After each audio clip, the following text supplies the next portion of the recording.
Parametric equations.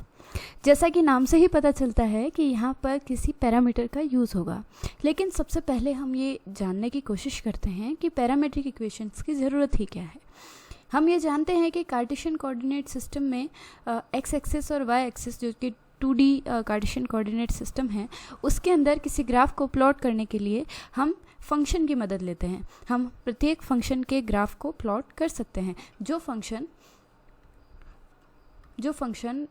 y is equal to F X की form में होता है, y is equal to F of X, right. जिस तरह से x plus Y is equal to माना कि 1 है, तो y is equal to 1 minus x.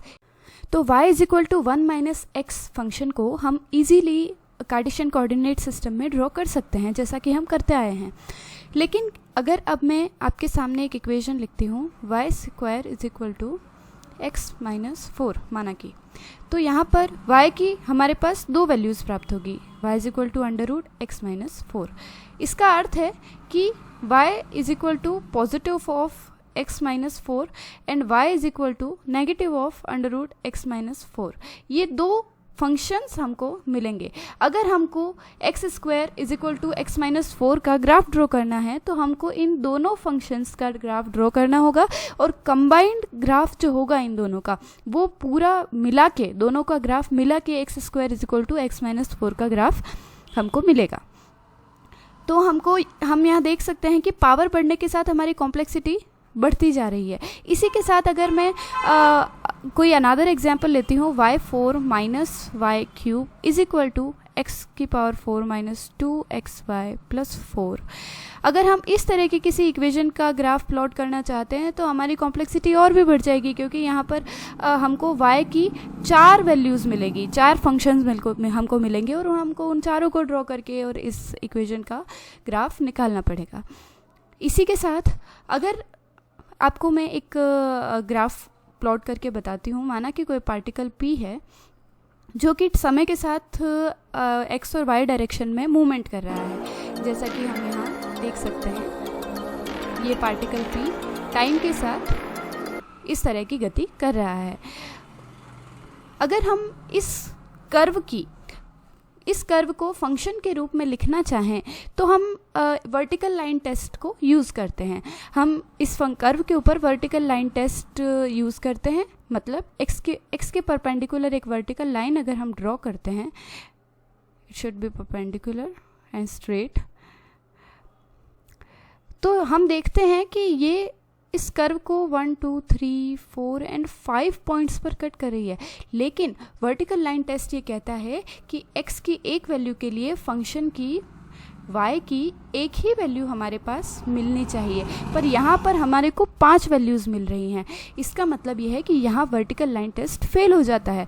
मतलब हम इस कर्व को किसी फंक्शन के रूप में रिप्रेजेंट करना इम्पॉसिबल है। तो क्या हम इस कर्व को किसी पैरामीट्रिक इक्वेशन की मदद से लिख सकते हैं? तो हाँ, बिल्कुल। यहाँ पर यूज़ होता है पैरामीट्रिक इक्वेशंस का, जहाँ पर फंक्शंस जो है वो ग्राफ को ड्रॉ करने में असमर्थ हो जाते हैं। पैरामीट्रिक इक्वेशंस जो है वो लगभग सभी तरह की इक्वेशंस का ग्राफ प्लॉट कर सकती है। अब हम समझते हैं कि पैरामीट्रिक इक्वेशंस को हम कैसे यूज़ करेंगे। तो हम इसी एग्जाम्पल का यूज़ करते हैं। माना कि ये पार्टिकल P है। ये पार्टिकल P x डायरेक्शन में भी समय के साथ मूवमेंट कर रहा है और y डायरेक्शन में भी इसकी पोजीशन बदल रही है।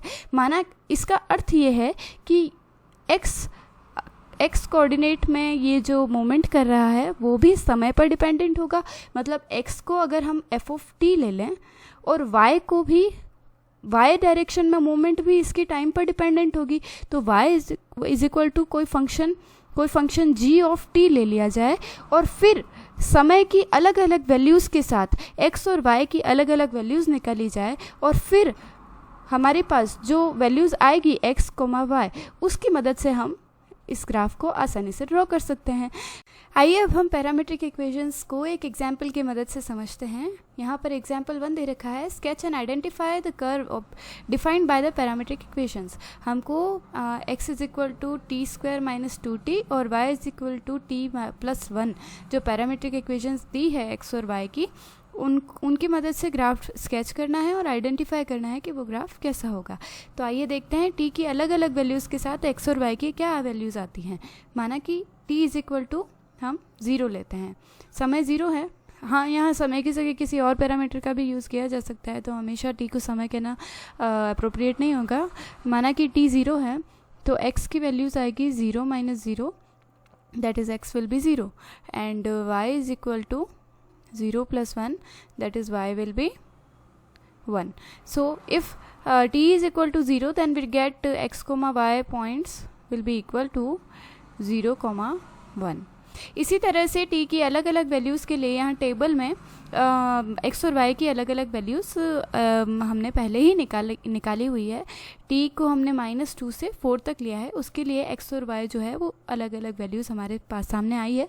इसकी मदद से अब हम ग्राफ ड्रॉ करेंगे। तो यहाँ मैंने t की अलग अलग वैल्यूज़ के साथ जो x और y की वैल्यूज़ हैं उसका ग्राफ प्लॉट कर दिया है।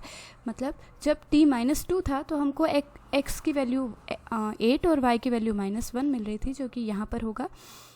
जब t की वैल्यू -1 है तो x 3 और y 0 होगा, जो कि इस जगह अलॉट होगा। जब t 0 होगा तो 0, 1। जब t 1 होगा तो -1, 2।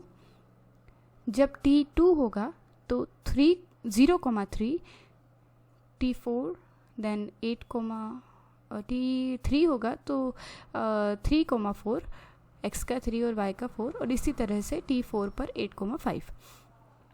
ये ग्राफ हमको मिलेगा, जो कि हम देख सकते हैं कि थोड़ा पैराबोलिक शेप में है, राइट, पैराबोलिक शेप में है। अब हम ये देखते हैं कि अगर हमारे पास कोई पैरामीट्रिक इक्वेशन गिवन है तो हम क्या उससे कार्टेशियन इक्वेशन फिर से फाइंड आउट कर सकते हैं? तो जी हाँ, कर सकते हैं।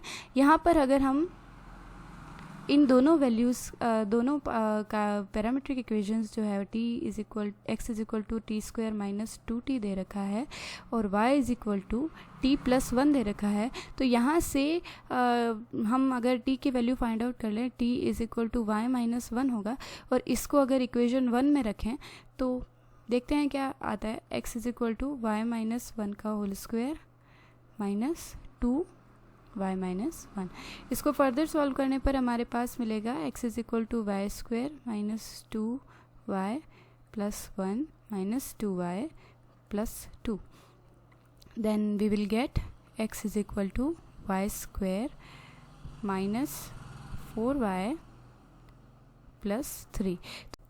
और हम इस ग्राफ की मदद से ये भी देख सकते हैं कि समय के साथ इस पार्टिकल p की पोजीशन क्या रहेगी और ये किस डायरेक्शन में मूवमेंट करेगा। मतलब -2 से -1 होने तक ये लेफ़्ट में जा रहा है, और धीरे धीरे समय जिस तरह से बदल रहा है ये पार्टिकल की मूवमेंट भी और इसकी डायरेक्शन भी बदलती जा रही है। और हम ये भी देख सकते हैं कि टाइम पीरियड जो है वो तो इक्वी डिस्टेंट है, मतलब हमने इक्वल टाइम पीरियड्स लिए हैं, लेकिन उस टाइम पीरियड के अंदर इस पार्टिकल की मूवमेंट अलग अलग है। मतलब ये जो है पार्टिकल अलग अलग डिस्टेंस ट्रैवल करता है। इसका मतलब ये है कि इस पार्टिकल के अंदर एसिलरेशन भी है, कहीं इसकी वेलोसिटी बढ़ रही है तो कहीं कम हो रही है। आइए अब देखते हैं नेक्स्ट एग्जाम्पल।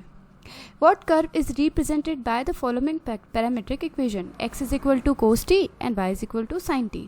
यहाँ पर हमें दो पैरामीट्रिक इक्वेशन दी हुई है, x is equal to cos t, y is equal to sin t, और t के लिए कुछ रिस्ट्रिक्शन भी दिया है कि t जो है वो 0 से 2 पाई के बीच में होगा।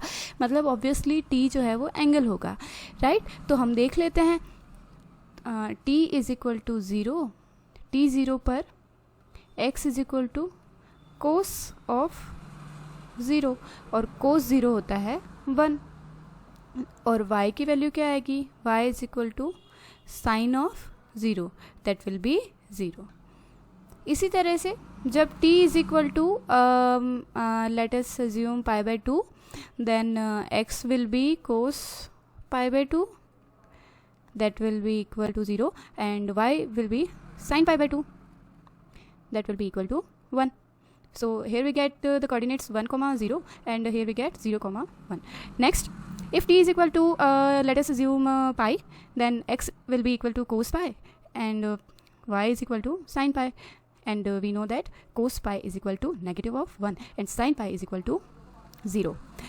If t is equal to, let us assume 3 pi by 2, then x will be cos 3 pi by 2 and y will be sin of 3 pi by 2, and cos 3 pi by 2 will give us 0 and sin 3 pi by 2 will give us minus 1.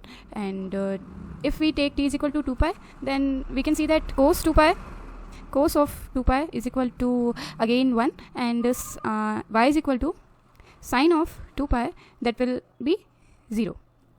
So here we get the points minus 1 and 0, 0 comma minus 1 and 1 comma 0. तो यहाँ हम देख सकते हैं कि time की अलग अलग वैल्यूज़ के लिए जो हमारे पास एक्स और वाई की वैल्यूज़ आई हैं वो कुछ इस तरह से हैं.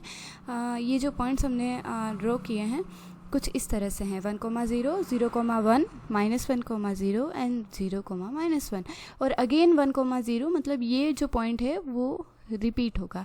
और अगर हम पाई कि इस इंटरवल के आगे हम अगर टी की वैल्यूज़ बढ़ाते जाएंगे तो ये ही पॉइंट्स अगेन रिपीट होते जाएंगे. और टी की वैल्यू अगर हम 0 से π/2 या इस इंटरवल के बीच में जो हमने वैल्यूज़ लिए इसके बीच में कोई वैल्यू लेंगे तो वो ऑब्वियसली यहाँ कहीं इस तरह से आएगी. तो हम ये देख सकते हैं कि हमें एक सर्कल प्राप्त होगा. मतलब ये जो इक्वेशंस है x is equal to cos T और y is equal to sine T, ये सर्कल की पैरामीट्रिक इक्वेशन है और इसको हम प्रूव भी कर सकते हैं पैरामीटर t को यहाँ से डिस्कार्ड करके, एलिमिनेट करके. आइए देखते हैं पैरामीटर t को हम प्रीवियस एग्जाम्पल की तरह इस एग्जाम्पल में से कैसे डिस्कार्ड करते हैं. तो हमारे पास दो इक्वेशंस गिवन थी, x is equal to cos T and y is equal to sine T. अगर हम दोनों इक्वेशंस का स्क्वायर करके ऐड कर दें तो इस इक्वेशन का स्क्वायर होगा X square is equal to cos square T और इसका स्क्वायर हो जाएगा Y square is equal to sine square T. और अगर हम अब इन दोनों इक्वेशंस को ऐड कर देते हैं तो X square plus Y square is equal to cos square T plus sine square T आएगा जो कि 1 के इक्वल होता है. तो X square plus Y square is equal to 1 आएगा, जो कि हम जानते हैं कि सर्कल की इक्वेशन है जहाँ रेडियस जो है वो 1 होगी और सर्कल का जो सेंटर होगा वो ओरिजिन पे होगा, जो कि हमको इस प्रीवियस एग्जाम्पल में मिला था. तो हम ये देख सकते हैं कि ये जो इक्वेशन है x is equal to cos T, जो कि बहुत इम्पॉर्टेंट इक्वेशंस हैं, आगे भी हमारे बहुत काम आने वाली हैं. y is equal to sine T, ये सर्कल की पैरामीट्रिक इक्वेशंस हैं जहाँ पर t एंगल है. t पैरामीटर जो है वो एंगल को रिप्रेजेंट कर रहा है, एंगल. और अगर हम इस t को थीटा से रिप्लेस कर लेते हैं तो x is equal to cos theta और y is equal to sin theta is another form of this parametric equation. Here we take theta instead of t, and these equations are called polar equations. जिस तरह से Cartesian coordinate system होता है उसी तरह से polar coordinate system भी होता है और उसके अंदर x की वैल्यू कोस थीटा और y is equal to sine theta होती है. इसलिए हम इन दोनों इक्वेशंस को पोलर इक्वेशंस भी कह सकते हैं, जो कि हम आने वाले कुछ नेक्स्ट वीडियोज़ में समझेंगे. All the best for your future. Enjoy learning with maths era. Thank you.